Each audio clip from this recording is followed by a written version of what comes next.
The bottom line is this.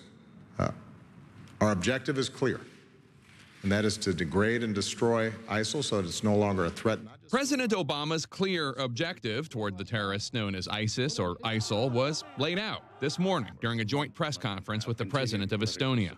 Will you have a full strategy now on ISIS? But to some observers, such as National Journal columnist Ron Fournier, that clarity may have been blurred. We know that if we are joined by the international community, we can continue to shrink ISIL's sphere of influence, its effectiveness, its financing, its military capabilities, to the point where it is a manageable problem. By moving his bottom line from degrade and destroy to make ISIS a manageable problem in mere minutes, critics say the president once again muddled his message. The terrorist group's barbaric tactics notwithstanding. Just hours after the president talked about his goal to make ISIS a manageable problem, the vice president said this. We will follow them to the gates of hell until they are brought to justice, because hell is where they will reside. And the Secretary of State said this. We have taken the fight to this kind of savagery and evil before, and believe me, we will take it again.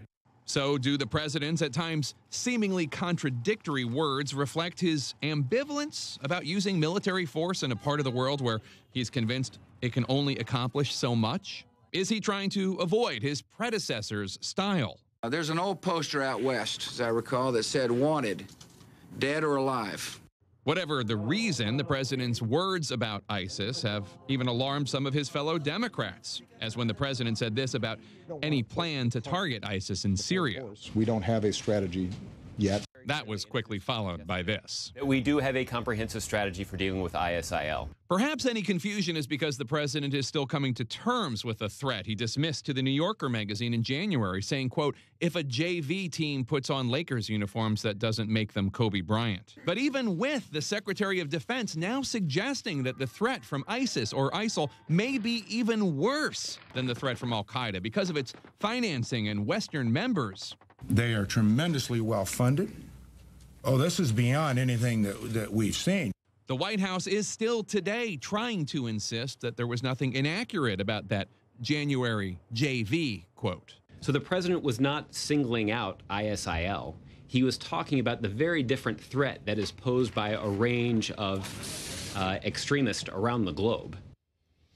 The Washington Post fact-checked that statement from White House Press Secretary Josh Earnest, looking at the transcript of the New Yorker interview and determining that the conversation was very clearly, specifically about ISIS. And today, Earnest was awarded 4 Pinocchios for a whopper of a falsehood.